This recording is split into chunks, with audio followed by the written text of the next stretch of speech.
नमस्कार, जय हिंद, वंदे मातरम। प्यारे बच्चों, आज के इस विशेष सेशन में आपका स्वागत है। समय बहुत कीमती होता है और उस समय का सदुपयोग हमें करना चाहिए।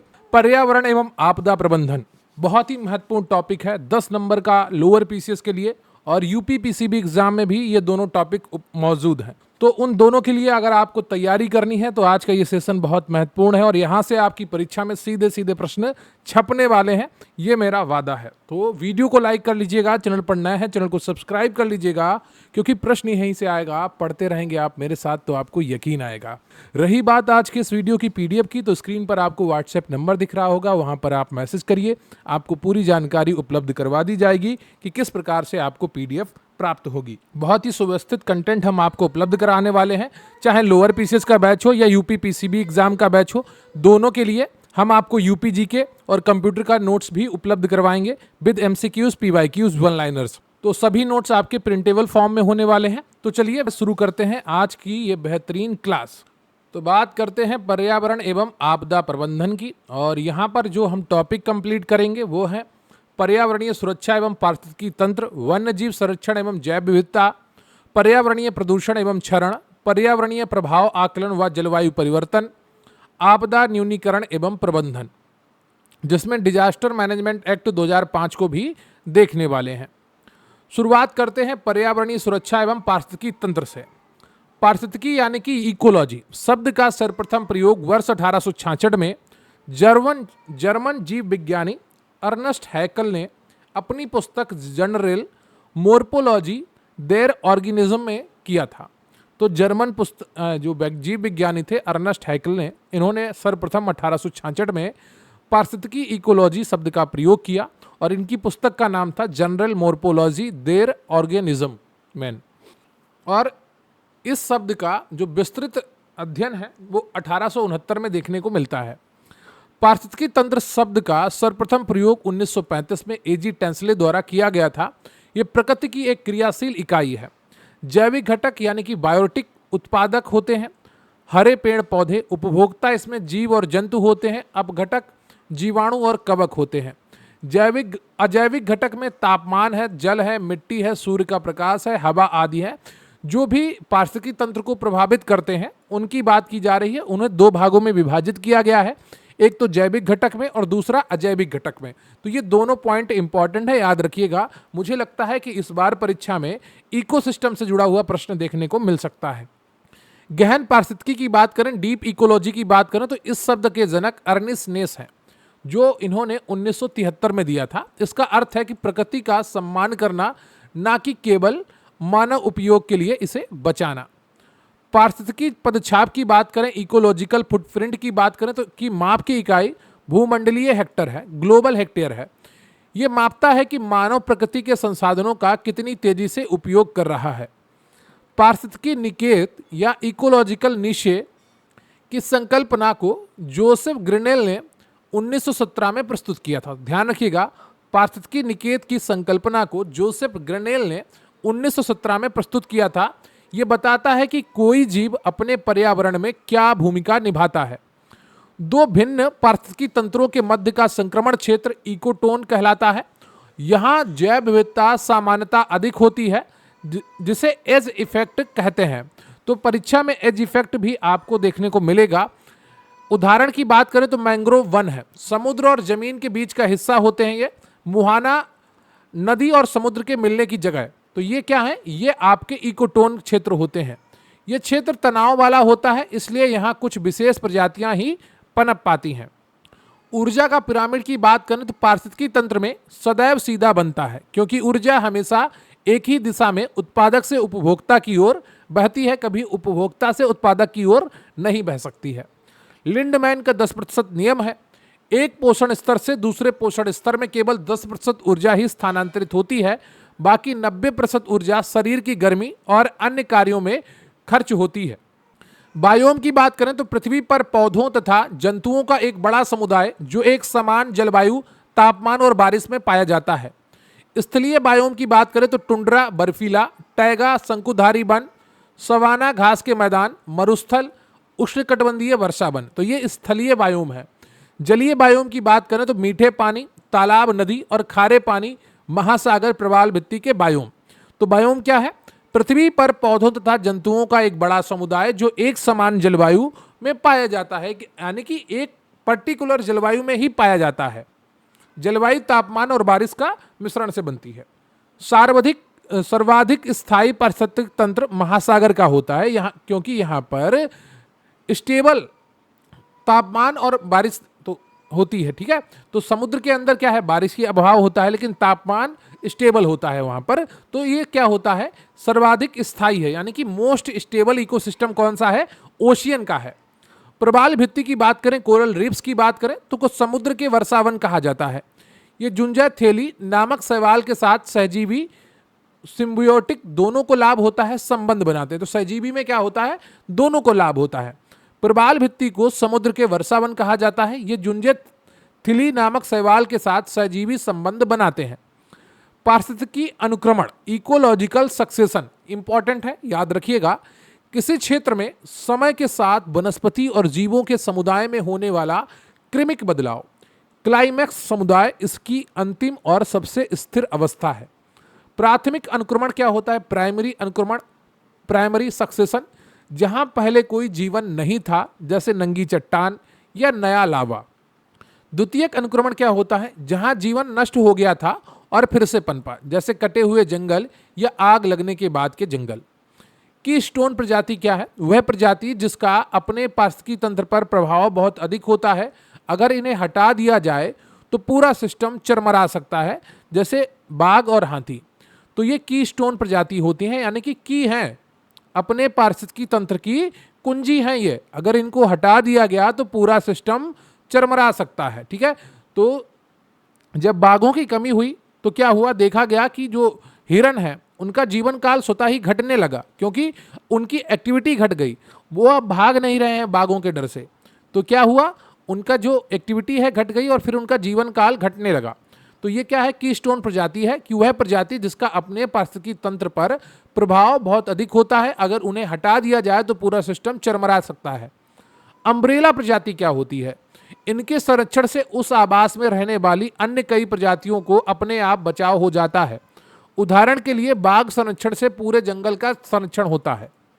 ठीक है, तो अम्ब्रेला प्रजाति क्या है कि इनके संरक्षण से उस आवास में रहने वाली अन्य कई प्रजातियों का अपने आप बचाव हो जाता है।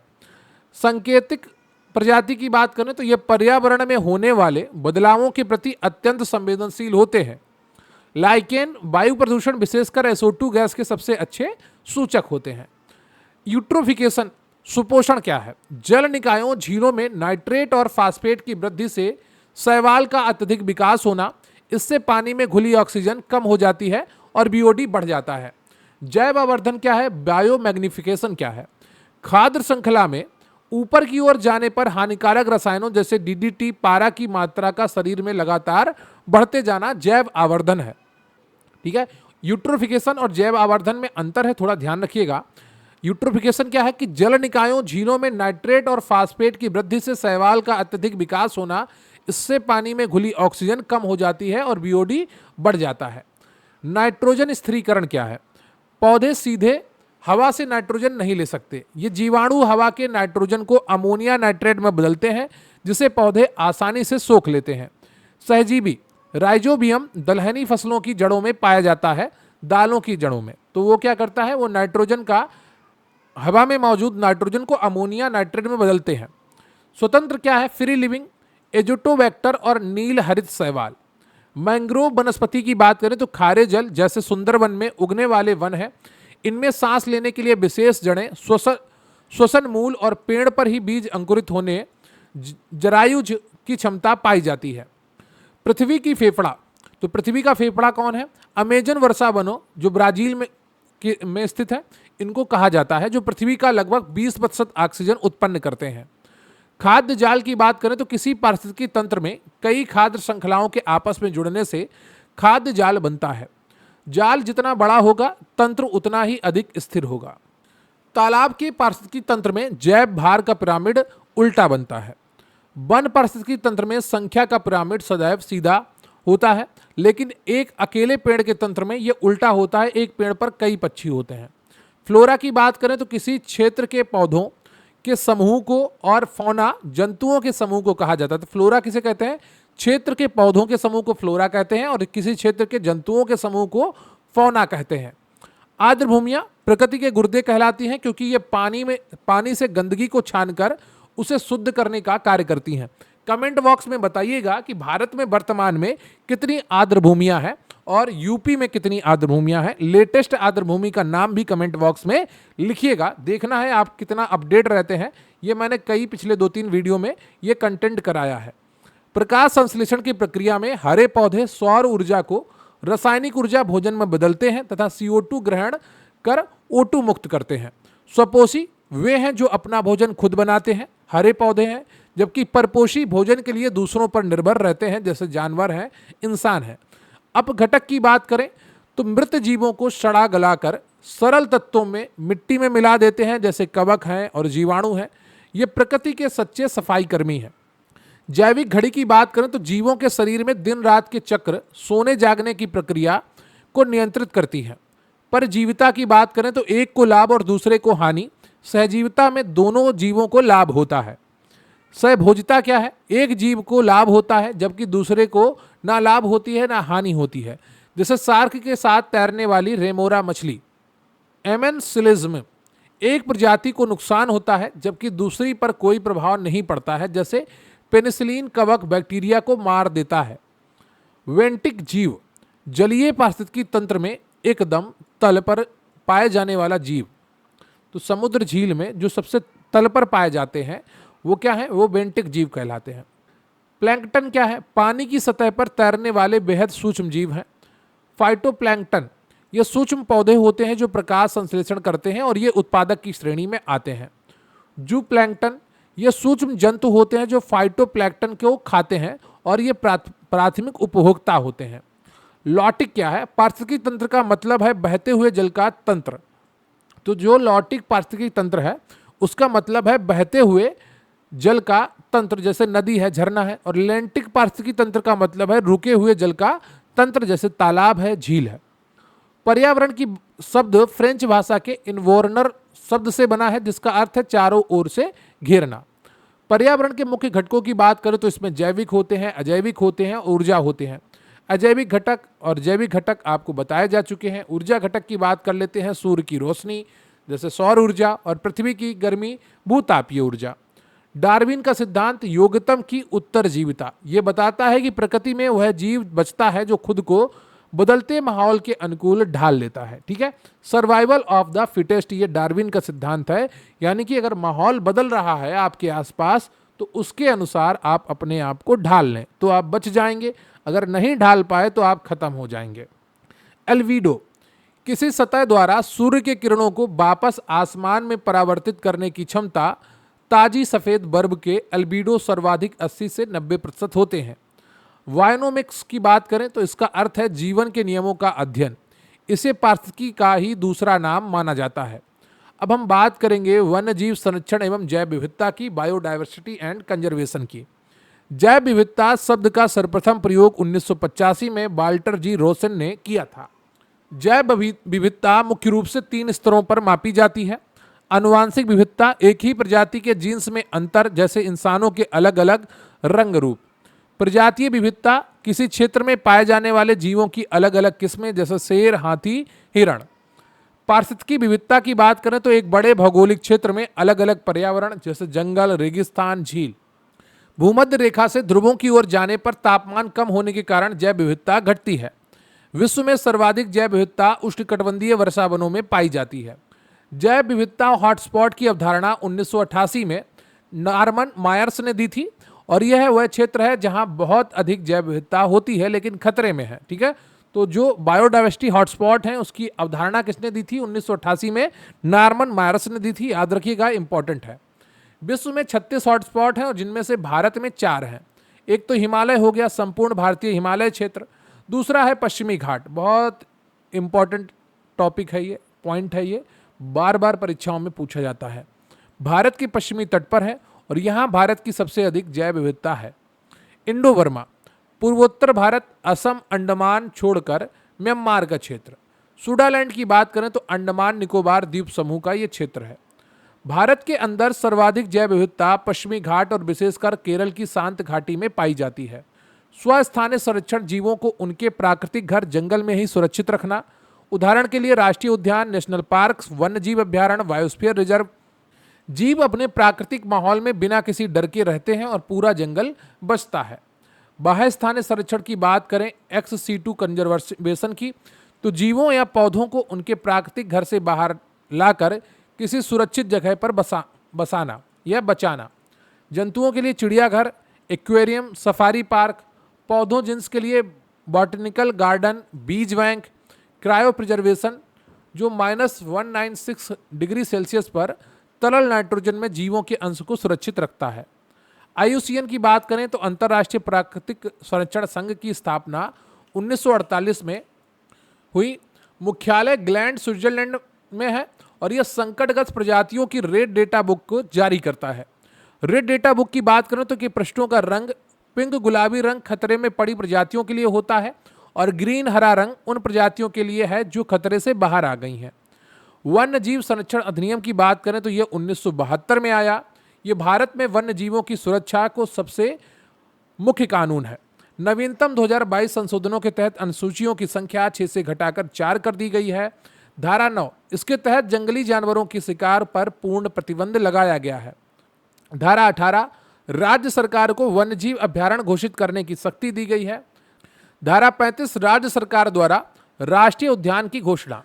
धारा 38, इसी अधिनियम के तहत केंद्रीय चिड़ियाघर प्राधिकरण और राष्ट्रीय बाघ संरक्षण प्राधिकरण का गठन किया गया है। अब हम बात कर लेते हैं WPA 1972 और 2022 संशोधन की 4 अनुसूचियां।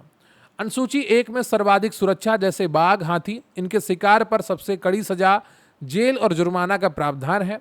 अनुसूची 2, कम सुरक्षा वाले जीव लेकिन इनके शिकार पर भी रोक है। अनुसूची 3 की बात करें तो संरक्षित पौधे जिन्हें बिना अनुमति तोड़ा या उगाया नहीं जा सकता। अनुसूची 4 की बात करें तो अंतर्राष्ट्रीय संधि साइट्स के तहत व्यापार के लिए विनियमित प्रजातियों की बात कही गई है। प्रोजेक्ट टाइगर बाघों के बचाने के लिए ये 1 अप्रैल 1973 को जिम कॉर्बेट नेशनल पार्क से शुरू किया गया। कैलाश सांखला को टाइगर मैन ऑफ इंडिया कहा जाता है। वन्य जीव अपराध नियंत्रण ब्यूरो जानवरों की तस्करी रोकने के लिए एक वैधानिक संस्था है जिसकी स्थापना 2007 में हुई थी। प्रोजेक्ट एलिफेंट 1992 में सिंह भूमि झारखंड से प्रारंभ हुआ। हाथी को 2010 में भारत का राष्ट्रीय विरासत पशु घोषित किया गया है। प्रोजेक्ट स्नो लेपर्ड हिम तेंदुआ परियोजना बर्फीले तेंदुओं को प्रोजेक्ट बचाने के लिए 2009 में हिमालयी राज्यों में शुरू की गई। गिद्ध संरक्षण परियोजना की बात करें तो 2006 में शुरू हुई। दर्द निवारक दवा डाइक्लोफेनेक खाने वाले मृत पशुओं को खाने से गिद्ध मरने लगे। अब यह दवा पशुओं के लिए बैन है। गैंडा संरक्षण परियोजना 1987 में शुरू होती है। असम का काजीरंगा नेशनल पार्क एक सींग वाले गैंडे के लिए प्रसिद्ध है।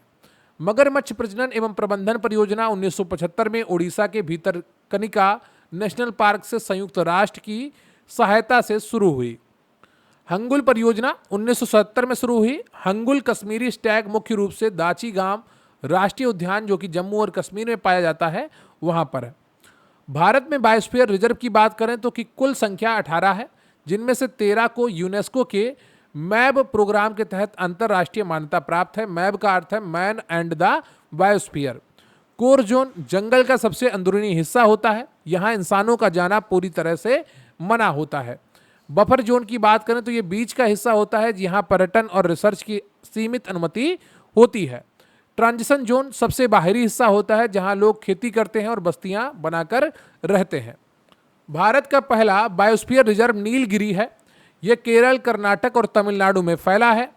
वन संरक्षण अधिनियम 1980 की बात करें तो यह जंगलों के कटने से बचाने का कानून है।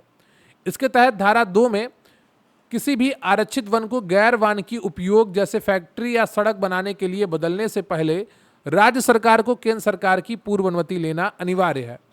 2023 संशोधन अंतर्राष्ट्रीय सीमाओं के 100 किलोमीटर के भीतर सेना सामरिक महत्व की परियोजनाओं को इस कानून से छूट दी गई है।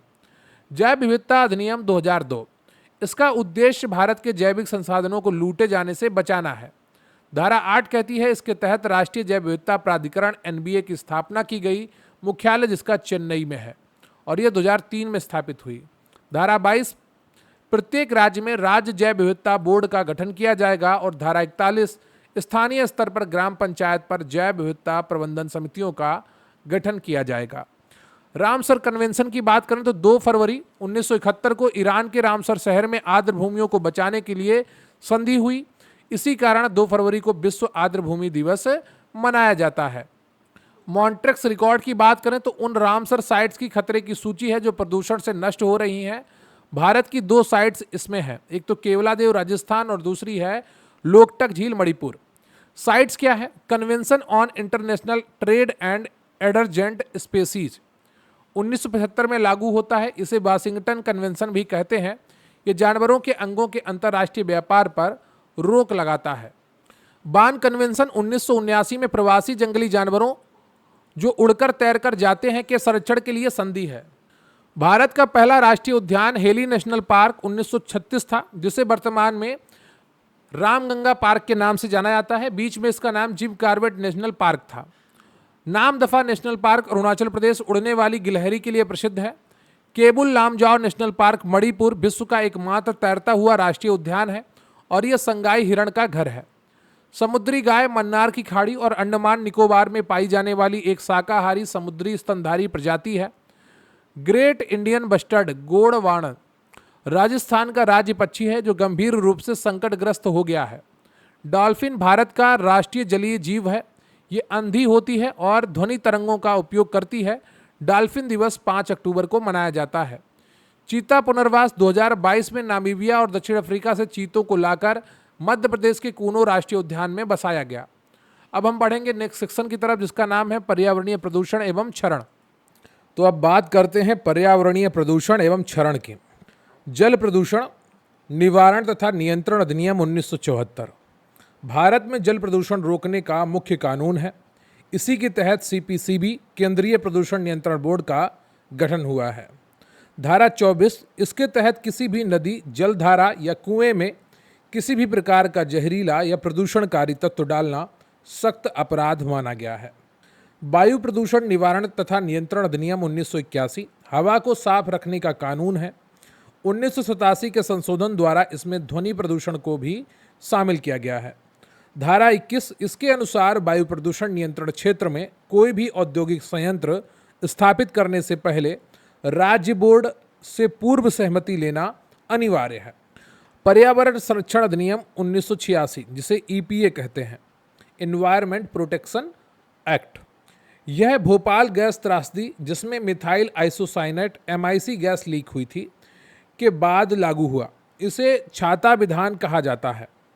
इसकी धारा 3 में कहा गया है कि पर्यावरण की रक्षा के लिए सभी आवश्यक उपाय करने की केंद्र सरकार को असीम शक्ति है। धारा 5 कहती है कि केंद्र सरकार को किसी भी उद्योग को बंद करने या बिजली पानी काटने का सीधा निर्देश देने की शक्ति है। ठोस अपशिष्ट प्रबंधन नियम 2016 ने कचरे को 3 डब्बों में बांटने का नियम बनाया है।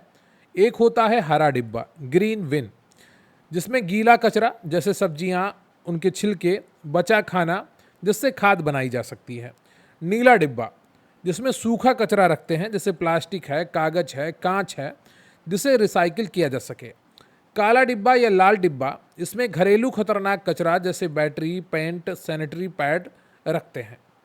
बीओडी बायोकेमिकल ऑक्सीजन डिमांड जल प्रदूषण मापने का पैमाना है। पानी में बीओडी की अधिकता उच्च जल प्रदूषण को दर्शाती है।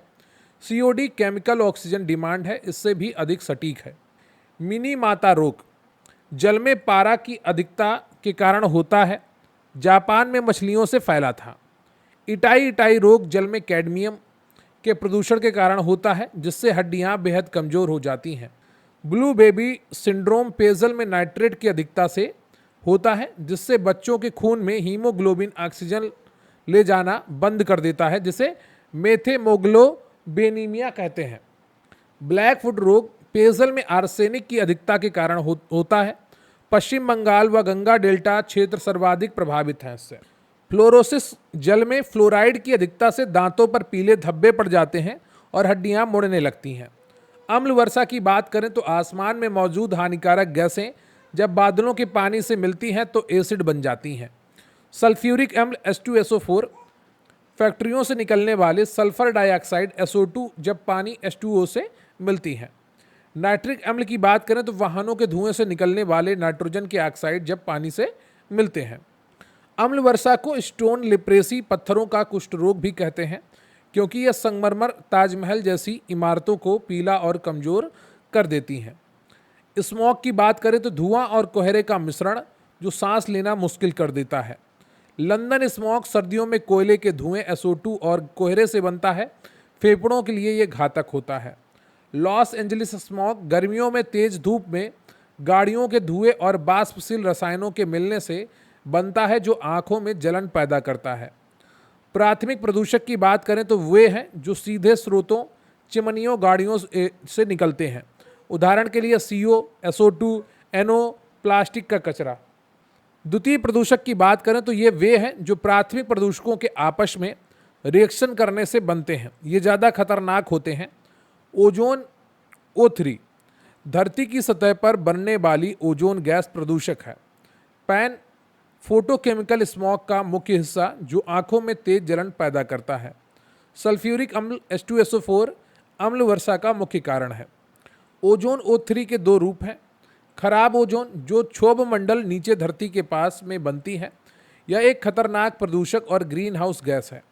अच्छी ओजोन जो समताप मंडल ऊपर आसमान में और प्राकृतिक रूप से होती है, यह सूर्य की जानलेवा पराबैंगनी किरणों से हमारी त्वचा को बचाती है। पार्टिकुलेट मैटर PM2.5 और PM10 हवा में तैरने वाले बेहद बारीक धूल और धुएं के कण हैं। PM2.5 इतने छोटे होते हैं कि वे फेफड़ों के अंतिम छोर और खून तक पहुंच जाते हैं। कार्बन मोनोऑक्साइड बहुत जहरीली गैस है। ये खून के हीमोग्लोबिन के साथ ऑक्सीजन की तुलना में 250 से 300 गुना अधिक तेजी से जुड़कर कार्बोक्सी हीमोग्लोबिन बनाती हैं, जिससे दम घुटने लगता है। ई कचरा, ई वेस्ट पुराने फ़ोन, कंप्यूटर में सीसा, कैडमियम और बेरिलियम जैसे खतरनाक तत्व होते हैं। भारत में ई कचरा नियम 2022 लागू है। बायो रेमेडिएशन की बात करें तो प्रदूषण हटाने के लिए सूक्ष्म जीवों का उपयोग करना। उदाहरण के लिए समुद्र तेल में रिसाव को साफ करने के लिए बैक्टीरिया ऑयल जैपर का प्रयोग किया जाता है। फ्लाई ऐश कोयले से बिजली बनाने वाले पावर प्लांट की चिमनियों से निकलने वाला बारीक राख है। सरकार ने इसका उपयोग ईंट और सीमेंट बनाने में अनिवार्य कर दिया है। माइक्रोप्लास्टिक की बात करें तो 5 mm से छोटे प्लास्टिक के कण ये इतने बारीक होते हैं कि मछलियों के जरिए इंसानों के भोजन और खून तक भी प्रवेश कर चुके हैं। ध्वनि प्रदूषण की बात करें तो इसको मापने की जो इकाई है वो डेसिबल है, और WHO के अनुसार दिन के समय आवासीय क्षेत्र के लिए सुरक्षित सीमा 55 डेसिबल है। ग्रीन मफलर सड़कों और फैक्ट्रियों के किनारे ध्वनि प्रदूषण आवाज़ को सोखने के लिए घने पेड़ों की आवश्यकता। पंक्तियां लगाना पेड़ आवाज़ की तीव्रता को कम करते हैं और एक मफलर की तरह काम करते हैं। राष्ट्रीय वायु गुणवत्ता सूचकांक AQI 2014 में लॉन्च हुआ, जो हवा की गुणवत्ता बताने के लिए 8 मुख्य प्रदूषकों को मापता है। इसमें CO2 शामिल नहीं है।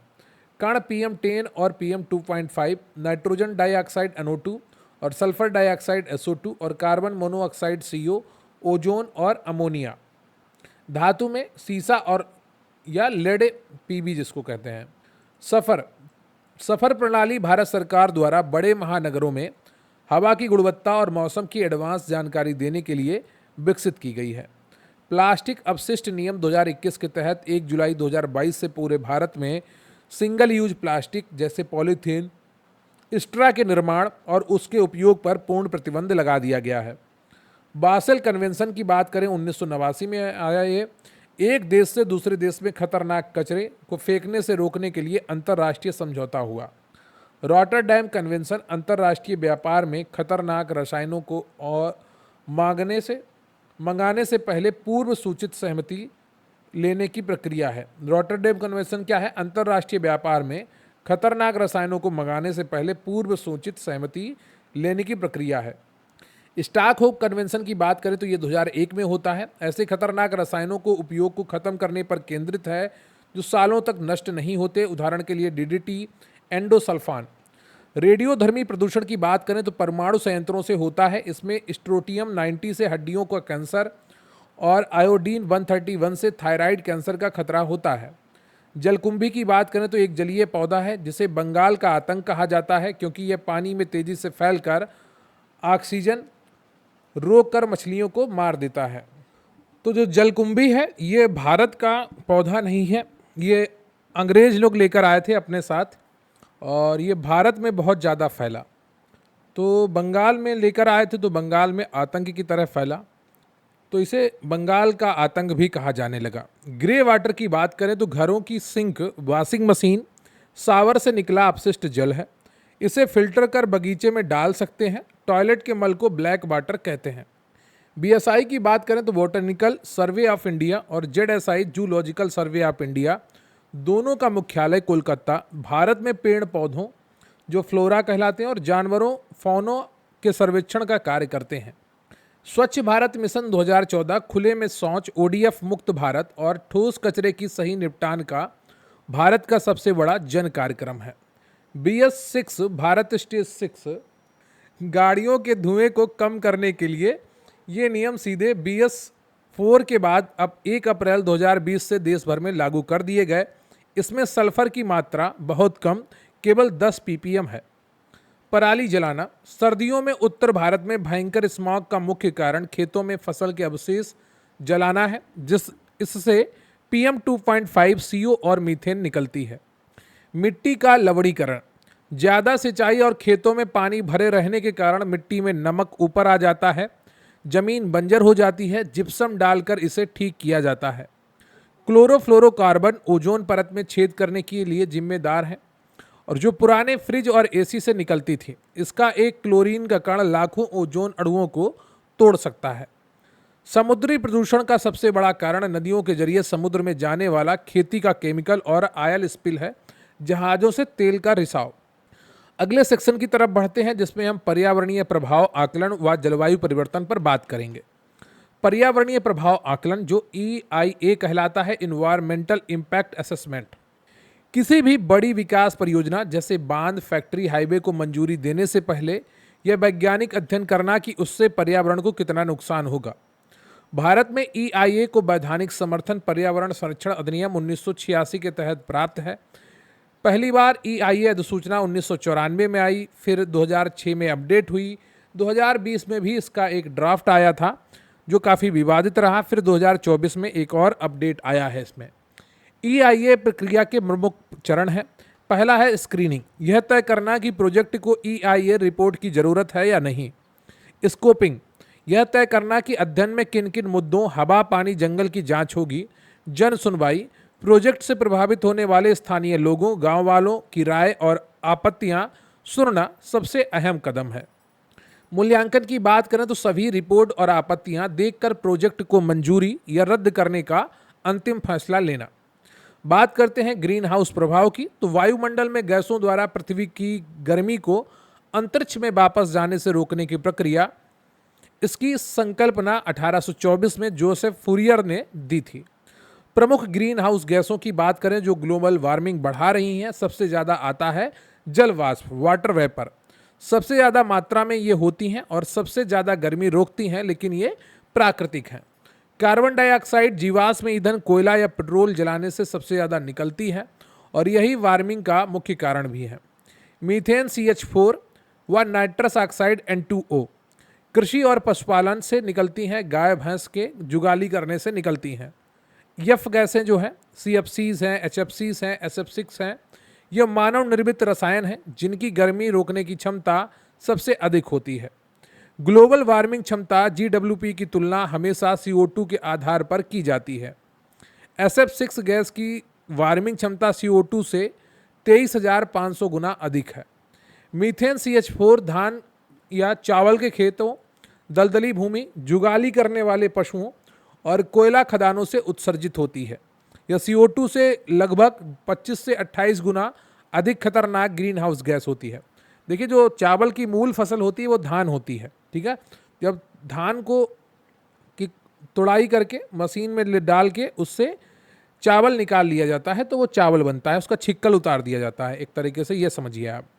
ओजोन छिद्र की खोज 1985 में अंटार्कटिका दक्षिणी ध्रुव के ऊपर जोसेफ फोरमैन और उनकी टीम ने की थी।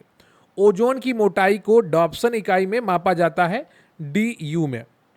वियना कन्वेंशन 1985 ओजोन परत को बचाने के लिए किया गया दुनिया का पहला ढांचागत समझौता था। मॉन्ट्रियल प्रोटोकॉल ओजोन को नष्ट करने वाले पदार्थों ODS जैसे CFCs को उत्पादन रोकने के लिए दुनिया का सबसे सफल समझौता है। यह 1 जनवरी 1989 से पूरी दुनिया में लागू हुआ। इसी समझौते पर हस्ताक्षर की याद में हर साल 16 सितंबर को विश्व ओजोन दिवस मनाया जाता है। किगाली संशोधन 2016 इसी का नया रूप है जो HFC गैसों को रोकने पर केंद्रित है। किगाली संशोधन 2016 मॉन्ट्रियल प्रोटोकॉल का नवीनतम संशोधन है जिसके तहत HFC जो ओजोन को नहीं पर भयंकर ग्लोबल वार्मिंग करते हैं को धीरे धीरे खत्म करता है। UNFCCC और COP। UNFCCC का फुल फॉर्म है United Nations framework convention on climate change, अर्थात संयुक्त राष्ट्र जलवायु परिवर्तन रूपरेखा अभिसमय। यह जलवायु परिवर्तन से निपटने के लिए एक अंतर्राष्ट्रीय संधि है।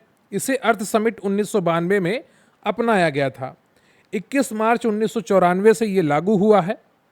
COP1 जो कॉन्फ्रेंस ऑफ द पार्टीज है, यानी कि UNFCCC के सदस्य देशों की मीटिंग है, कॉन्फ्रेंस है, वो COP1 नाम से बर्लिन 1995 में होती है।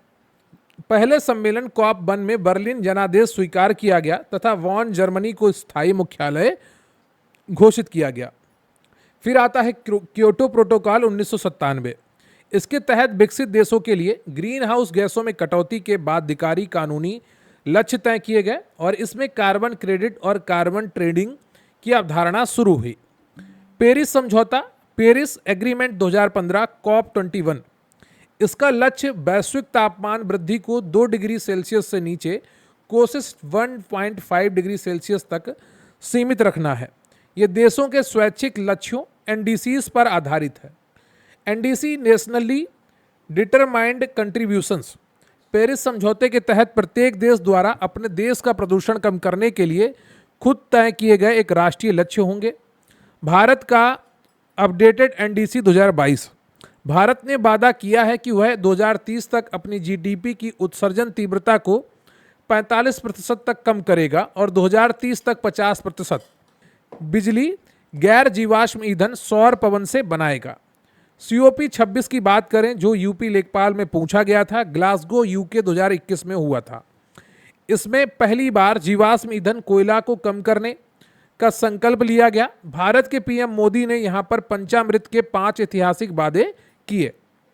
पहला वादा है 2030 तक 500 गीगावाट गैर जीवाश्म ऊर्जा क्षमता तक पहुंचना। दूसरा वादा है 2030 तक भारत की 50% ऊर्जा जरूरतें रीन्यूएबल सौर पवन से पूरी करना। 2030 तक कुल प्रोजेक्टेड कार्बन उत्सर्जन में 1 अरब टन की कमी करना और 2030 तक अर्थव्यवस्था की कार्बन तीव्रता को 45% से कम करना।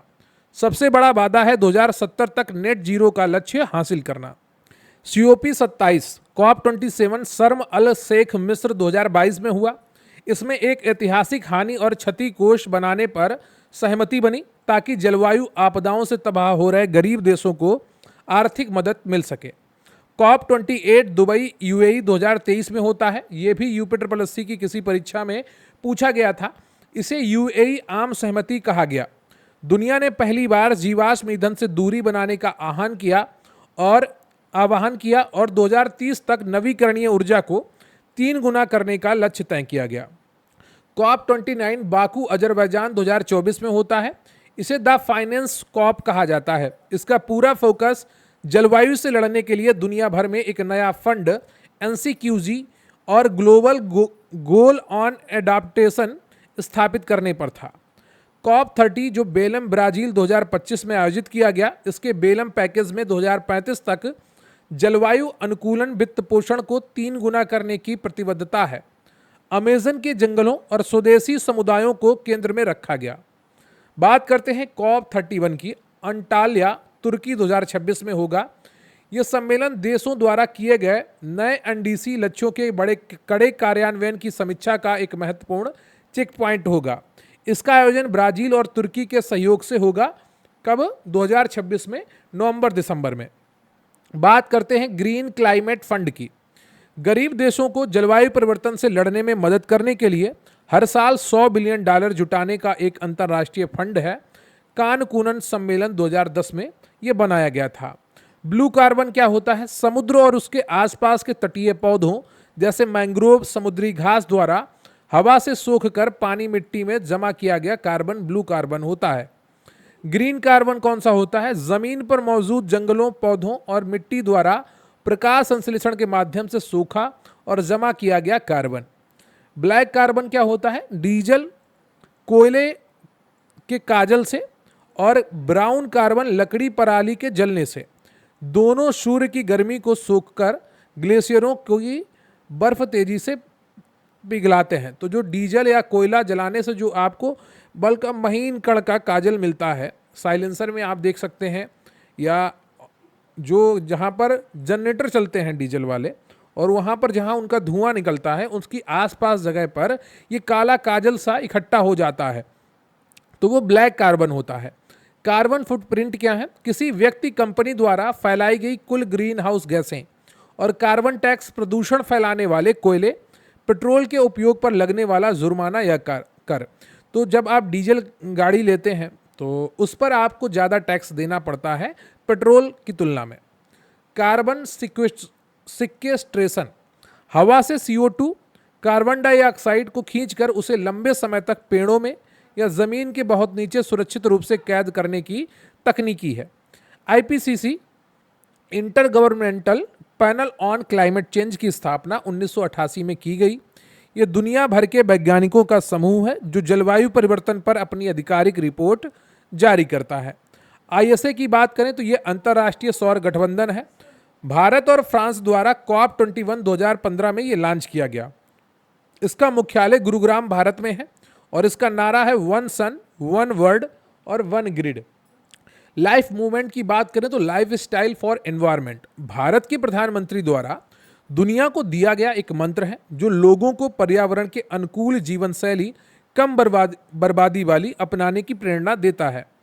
समुद्र के जल स्तर में वृद्धि जलवायु परिवर्तन का सबसे बड़ा जो स्पष्ट प्रभाव है, जिससे मालदीव, तुवालू और किरबाती जैसे द्वीपीय देशों की पूरी तरह से डूबने का खतरा है। प्रवाल विरंजन की बात करें तो समुद्र का पानी गर्म होने या प्रदूषण के कारण रंग बिरंगे मूंगे तनाव में आकर अपने शैवाल भोजन को निकाल देते हैं और सफ़ेद होकर मर जाते हैं। राष्ट्रीय जलवायु परिवर्तन कार्य योजना NAPCC 2008 में आई। जलवायु परिवर्तन से निपटने के लिए भारत सरकार की इस योजना में 8 राष्ट्रीय मिशन शामिल हैं। ऊर्जा व उद्योग में राष्ट्रीय सौर मिशन 1 नंबर पर, दूसरा है संवर्धित ऊर्जा दक्षता मिशन, तीसरा है सतत पर्यावास, 4 राष्ट्रीय जल मिशन, 5वां है हिमालयी पारिस्थितिकी तंत्र संरक्षण, 6ठा है ग्रीन इंडिया मिशन और 7वां है सतत कृषि मिशन। ये पर्यावरण व कृषि से संबंधित है। और अगला है रिसर्च से संबंधित जलवायु परिवर्तन हेतु रणनीतिक ज्ञान मिशन। बात करते हैं ओशन एसिडिफिकेशन से। तो जो ओशियन है, समुद्र है हमारा, हवा में ज़्यादा CO2 होने से महासागर उसे सोख रहे हैं, जिससे समुद्र का पानी अम्लीय हो रहा है, यानी कि तेजाबी हो रहा है, एसिडिक हो रहा है। इससे शंख और मूंगे कैल्शियम कार्बोनेट के घोल वाले जीव गल रहे हैं। पर्यावरण निष्पादन सूचकांक EPI येल विश्वविद्यालय द्वारा जारी किया जाता है। भारत की रैंकिंग अक्सर इस विवादित और निचले स्तर पर रहती है। पृथ्वी दिवस 22 अप्रैल को और विश्व पर्यावरण दिवस 5 जून को मनाया जाता है, और ये 1972 के स्टॉकहोम सम्मेलन की याद में 5 जून को मनाया जाता है। एजेंडा 21 की बात करें तो ये 1992 के रियो ब्राजील पृथ्वी सम्मेलन में अपनाई गई 21वीं सदी के लिए सतत विकास की एक कार्य योजना है। सतत विकास लक्ष्य SDGs संयुक्त राष्ट्र UN द्वारा 2015 से 2030 तक हासिल करने के लिए कुल 17 लक्ष्य तय किए गए हैं, ताकि दुनिया को गरीबी और प्रदूषण से मुक्त किया जा सके। SDG 13 जो है वो क्लाइमेट एक्शन, पर्यावरण से जुड़े प्रमुख SDGs की बात करें तो SDG 13 यहाँ पर जलवायु परिवर्तन और उसके प्रभावों से निपटने के लिए तुरंत कार्रवाई करना, यानी कि SDG 13 क्लाइमेट एक्शन। SDG 14 जो है वो लाइफ बिलो वाटर, यानी कि समुद्र और समुद्री संसाधनों, मछलियों, प्रवाल भित्तियों को प्रदूषण से बचाना। एसडीजी जो 15 है वो लाइफ ऑन लैंड से संबंधित है। वनों को कटने से बचाना, मरुस्थलीकरण, जमीन का बंजर होना रोकना और जैव विविधता के नुकसान पर रोक लगाना। भारत में आपदा प्रबंधन एवं वैश्विक प्रयास की बात करें, डिजास्टर मैनेजमेंट, एनडीएमए, एसडीआरएफ। आपदा प्रबंधन से तात्पर्य किसी आपदा, भूकंप, बाढ़ के आने से पहले तैयारी करना, आपदा के समय लोगों की जान बचाना और बाद में उनके घरों को पुनर्वास करने की व्यवस्थित प्रक्रिया से है। आपदा प्रबंधन अधिनियम 2005 भारत में 23 दिसंबर 2005 को पारित किया गया। ये कानून भारत में आपदाओं से निपटने का मुख्य आधार है। सबसे पहले बात करते हैं राष्ट्रीय आपदा प्रबंधन प्राधिकरण की, जो अभी लेखपाल की परीक्षा में पूछा गया था। यह अधिनियम की धारा 3(1) के तहत स्थापित सबसे सर्वोच्च संस्था है। धारा पूछी गई थी। अध्यक्ष इसका भारत का प्रधानमंत्री होता है और इसमें 9 अन्य विशेषज्ञ सदस्य होते हैं, तो टोटल सदस्यों की संख्या अध्यक्ष सहित 10 हो जाती है। कार्य की बात करें तो पूरे देश के लिए आपदा प्रबंधन की नीतियां बनाना। नई शक्ति अब सीधे एनडीएमए ही राष्ट्रीय आपदा योजना तैयार करेगा। एनडीएमए की नई शक्तियां 2025 संशोधन के बाद अब राष्ट्रीय आपदा योजना बनाने की सीधी शक्ति राष्ट्रीय कार्यकारी समिति से हटाकर सीधे एनडीएमए को दे दी गई है। राज्य आपदा प्रबंधन प्राधिकरण एसडीएमए यह अधिनियम की धारा 14(1) के तहत हर राज्य में स्थापित किया जाता है।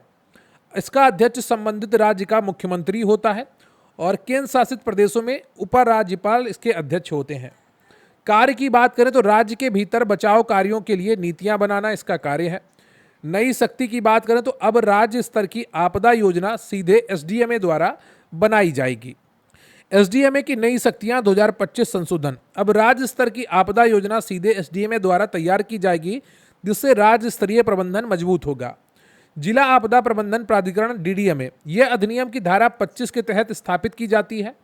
अध्यक्ष जिले का जिलाधिकारी इसका मुखिया होता है। सह अध्यक्ष जिला पंचायत का निर्वाचित अध्यक्ष जनता का प्रतिनिधि इसका सह अध्यक्ष होता है। महत्व यह कागजी नहीं है बल्कि ग्राउंड जीरो जमीनी स्तर पर बचाव कार्य करने वाले सबसे अहम इकाई है। डीडीएमए का मुख्य कार्य यह जमीनी स्तर पर राहत शिविर लगाने और बचाव कार्यों का वास्तविक क्रियान्वयन करती है। शहरी आपदा प्रबंधन प्राधिकरण तो ये नया अपडेट है। एनडीएमए में 2025 के नए संशोधन द्वारा जोड़ा गया एक नया प्राधिकरण है। इसे राज्य की राजधानियों और बड़े शहरों के लिए बनाया गया है, विशेष रूप से नगर निगमों के लिए, और यह धारा 41(a) के तहत जोड़ा गया है। यूडीएमए का कार्य है शहरी बाढ़, इमारतों के गिरने, जल भराव जैसी खास शहरी आपदाओं से निपटने के लिए योजना बनाना। राष्ट्रीय आपदा मोचन बल एनडीआरएफ डीएम एक्ट की धारा 44 के तहत 2006 में इसका गठन किया गया और यह विश्व का इकलौता ऐसा सुरक्षा बल है जो केवल आपदाओं के लिए बना है। आदर्श वाक्य है इसका, आपदा सेवा सदैव सर्वत्र। एनडीआरएफ की वर्तमान में कुल 16 बटालियन है। इसमें जवान सीधी भर्ती से नहीं आते बल्कि बीएसएफ, सीआरपीएफ, सीआईएसएफ, आईटीबीपी और एसएसबी से डेपुटेशन पर लिए जाते हैं। राज्यों के स्तर पर एनडीआरएफ की तर्ज पर राज्य आपदा मोचन बल का गठन किया गया है। उत्तर प्रदेश में यूपी एसडीआरएफ का मुख्यालय लखनऊ में स्थित है। राष्ट्रीय कार्यकारी समिति डिजास्टर मैनेजमेंट एक्ट की धारा 8 के तहत गठित है। इसका अध्यक्ष केंद्रीय गृह सचिव होता है जो एनडीएमए को उसके कार्यों में मदद करती है। आपदाओं में फंड की बात करें तो डीएम एक्ट की धारा 46 में राष्ट्रीय आपदा प्रतिक्रिया कोष यानी कि एनडीआरएफ फंड और धारा 48 में राज्य आपदा प्रतिक्रिया कोष एसडीआरएफ का प्रावधान है। वित्त आयोग की सिफारिशों के अनुसार राज्य के आपदा फंड में केंद्र सरकार 75% और राज्य सरकार 25% पैसा मिलाती है। पहाड़ी विशेष राज्यों के लिए यह 90:10% है। राष्ट्रीय आपदा प्रबंधन संस्थान एनआईडीएम नई दिल्ली में स्थित है। इसका काम अधिकारियों को ट्रेनिंग देना और आपदा प्रबंधन पर रिसर्च करना है। भारत में आपदा प्रबंधन का नोडल मुख्य जो मंत्रालय है वो केंद्रीय गृह मंत्रालय है, किंतु सूखे यानी ड्रॉट के लिए कृषि मंत्रालय नोडल मंत्रालय है। भूस्खलन के लिए नोडल एजेंसी भारतीय भूवैज्ञानिक सर्वेक्षण जीएसआई है, जबकि भूकंप के लिए राष्ट्रीय भूकंप विज्ञान केंद्र एनसीएस है। सुनामी की चेतावनी के लिए भारत ने 2007 में इनक्वायस हैदराबाद में भारतीय राष्ट्रीय सुनामी प्रारंभिक चेतावनी प्रणाली स्थापित की है। चक्रवात की बात करें तो इसके प्रबंधन के लिए नोडल एजेंसी आईएमडी मौसम विभाग है। भारत में बंगाल की खाड़ी के चक्रवात अरब सागर की तुलना में अधिक तेज और विनाशकारी होते हैं। बाढ़ की बात करें तो भारत का लगभग 12% भूभाग 40 मिलियन हेक्टेयर क्षेत्र बाढ़ से प्रभावित होने के खतरे में रहता है। इसके लिए नोडल एजेंसी केंद्रीय जल आयोग है। भूकंपीय क्षेत्र की बात करें तो भारत मानक ब्यूरो ने भारत को खतरे के आधार पर 4 भूकंपीय क्षेत्रों में बांटा है। बीच में एक संख्या बढ़ाई थी, 5 की थी, लेकिन बाद में उसको हटा दिया गया है। जोन 2 से सबसे कम खतरा है, जैसे दक्षिण भारत का प्रायद्वीपीय पठार। जोन 3 मध्यम खतरा, जैसे केरल, महाराष्ट्र के कुछ हिस्से, उत्तर प्रदेश का दक्षिणी भाग। जोन 4 उच्च खतरा है, जैसे दिल्ली, जम्मू, उत्तरी बिहार। जोन 5 सबसे ज़्यादा विनाशकारी खतरा, पूर्वोत्तर भारत, कश्मीर घाटी, उत्तराखंड और गुजरात का कच्छ। तो ये 2 से शुरू होकर 5 तक जाता है। आपदा प्रबंधन चक्र के 3 प्रमुख चरण होते हैं। पहला होता है आपदा से पहले जोखिम कम करना और भविष्य की तैयारी करना और अर्ली वार्निंग चेतावनी देना। आपदा के दौरान ड्यूरिंग डिजास्टर तुरंत रिस्पांस देना, लोगों की जान बचाना और सुरक्षित स्थानों पर पहुंचाना। आपदा के बाद क्या करना है, पोस्ट डिजास्टर क्या करना है, राहत शिविर लगाना, आर्थिक मदद देना और बेहतर पुनर्निर्माण करना, यानी कि बिल्ड बैक बेटर, पहले से अधिक मजबूत निर्माण करना। आपदा न्यूनीकरण, भविष्य में आने वाली आपदाओं के नुकसान को कम करने के लिए पहले से उपाय करना, जैसे भूकंप रोधी घर बनाना या नदियों पर मजबूत तटबंध बनाना। गैर पारंपरिक सुरक्षा चुनौतियां, आज के समय में केवल युद्ध ही खतरा नहीं है, बल्कि जलवायु परिवर्तन, महामारियां जैसे कोविड-19 और पानी के संकट भी बड़ी सुरक्षा चुनौतियां बन गई हैं। योकोहामा रणनीति 1994 में जापान में अपनाई गई। ये प्राकृतिक आपदाओं से निपटने के लिए दुनिया का पहला बड़ा अंतर्राष्ट्रीय ढांचा था। ह्योगो फ्रेमवर्क की बात करें तो 2005 से 2015 के लिए अपनाया गया। इसके लक्ष्य देशों की आपदाओं को सहने और उनसे उबरने की क्षमता को बढ़ाना था। सेंडाई फ्रेमवर्क ये 2015 से 2030 के लिए अपनाया गया है और वर्तमान वैश्विक समझौता है। भारत ने भी इस पर हस्ताक्षर किए हैं। इसके 4 प्रमुख प्राथमिकता क्षेत्र हैं। आपदा जोखिम को समझना, आपदा जोखिम प्रबंधन को मजबूत करना, बचाव कार्यों में पैसा लगाना, निवेश करना, बिल्ड बैक बेटर, यानी कि आपदा के बाद पहले से भी बेहतर और मजबूत निर्माण करना। CDRI coalition for disaster resilient infrastructure, प्रधानमंत्री मोदी द्वारा 2019 में संयुक्त राष्ट्र में लॉन्च की गई वैश्विक पहल है, जिसका सचिवालय नई दिल्ली में है। CDRI का उद्देश्य दुनिया भर में आधारभूत संरचनाओं जैसे सड़क, अस्पताल, बिजली ग्रिड को ऐसा बनाना कि वे भूकंप या चक्रवात में आसानी से ना टूटें। IRIS infrastructure for resilient island states, छोटे द्वीपीय देशों को जलवायु आपदाओं से बचाने के लिए COP26 में भारत, UK और ऑस्ट्रेलिया द्वारा शुरू की गई पहल है। बायोलॉजिकल डिजास्टर जैविक आपदा, मार्च 2020 में भारत सरकार ने कोविड-19 महामारी से निपटने के लिए पहली बार आपदा प्रबंधन अधिनियम 2005 को देश भर में लागू किया था। रासायनिक आपदा, खतरनाक गैसों से होने वाली मौतों जैसे भोपाल गैस त्रासदी के बाद पीड़ितों को तुरंत राहत देने के लिए 1991 में पब्लिक लॉयबिलिटी इंश्योरेंस एक्ट पारित किया गया।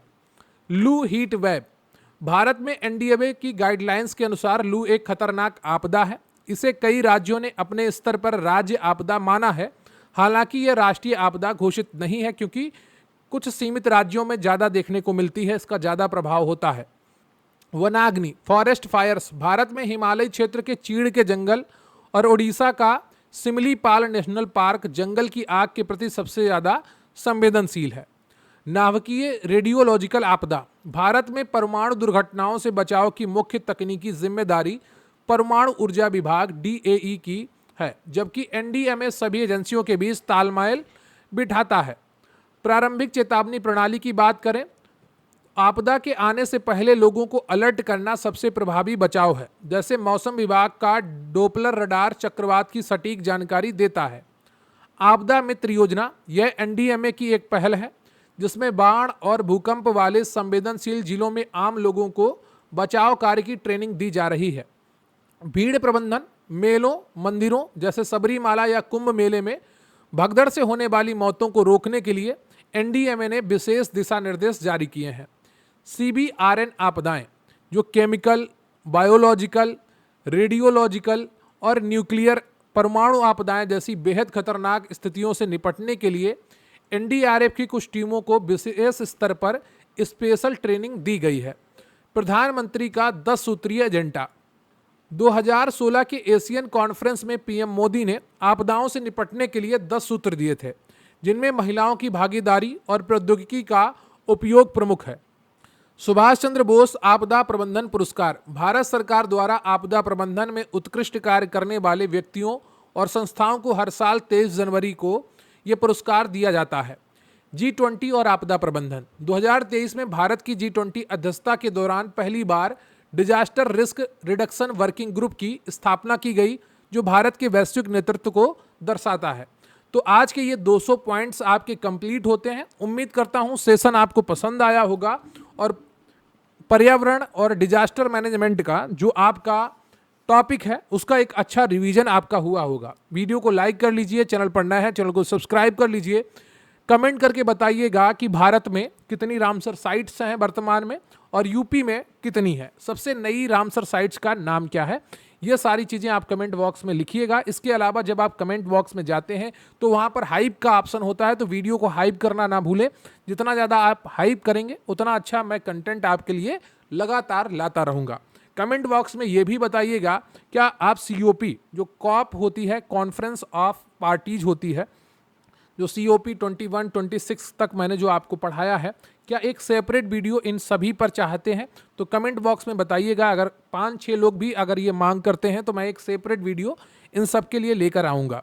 तो रही बात आज के इस वीडियो की PDF की, तो lower PCS group, UP PCB group में ये PDF उपलब्ध करवा दी जाएगी। अगर आप भी नियमित तैयारी करना चाहते हैं और अच्छे नोट्स पाना चाहते हैं तो हमारे साथ जुड़ सकते हैं। आपको थ्योरी नोट्स मिलेंगे और वन लाइनर्स मिलेंगे, PYQs मिलेंगे, MCQs मिलेंगे, और जो मैं मॉक टेस्ट आपको करवाता हूं वो भी PYQs पर आधारित होते हैं, ताकि आपका मॉक टेस्ट के साथ PYQ भी कंप्लीट हो जाए।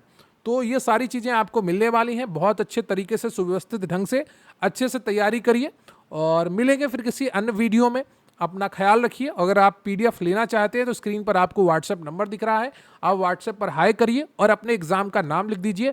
पूरी जानकारी आपको प्रोवाइड करवा दी जाएगी। मिलते हैं अगले वीडियो में, तब तक के लिए जय हिंद, जय भारत।